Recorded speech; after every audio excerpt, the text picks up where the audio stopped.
as part of the travelings of the children of Israel in the desert in our Parsha. Yep, I'm traveling this morning too.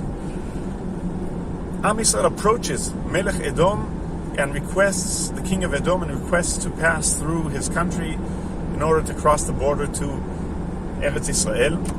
And within that request, Am Yisrael tells the story, the historical story of what we went through in Egypt. And one of the psukim says, very similar to the psukim we mentioned, Leil HaSeder, that we went down to Egypt. They mention our parents went down to Egypt, and Vayareu lanu HaMitzrim, the Egyptians gave us a very hard time. That's an understatement. And we cried out to Hashem, and Hashem saved us and took us out of Egypt. And here we are on the verge of the land of Israel, of Eretz Canaan.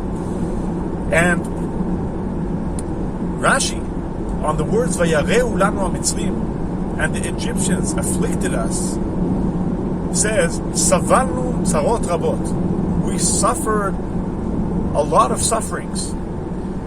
And the answer is, what is Rashi trying to teach us here? I mean, it says the Egyptians afflicted us, so it's obviously that we suffered. What is the chiddush here?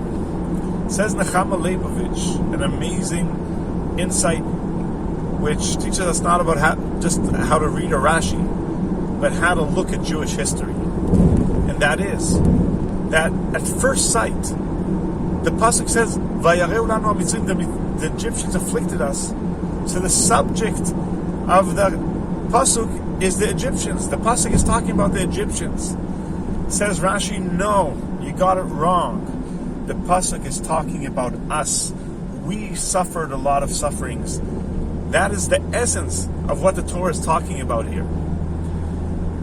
And that is the way you look about Jewish history in general. It's true for Leil HaSeder when we mention similar psukim, and it's true for Jewish history. Our history is not what other people did to us. We don't build our history on what other nations did to us, but rather on what we went through, where we're going. We suffered, yeah, we suffered, and we prayed, and we advanced, and we had a vision, and here we are where we are, together with HaKadosh Baruch Hu's help. That is the approach of looking at Jewish history. It's not only going to Yad Vashem and mentioning what other nations did to us, it's also going to the Kotel and being able to look at what we went through and where we are going. Our story is the story of what we went through and where we're going, and the story of the nation of Israel throughout all the 5,000 or whatever years of civilization. Shabbat Shalom.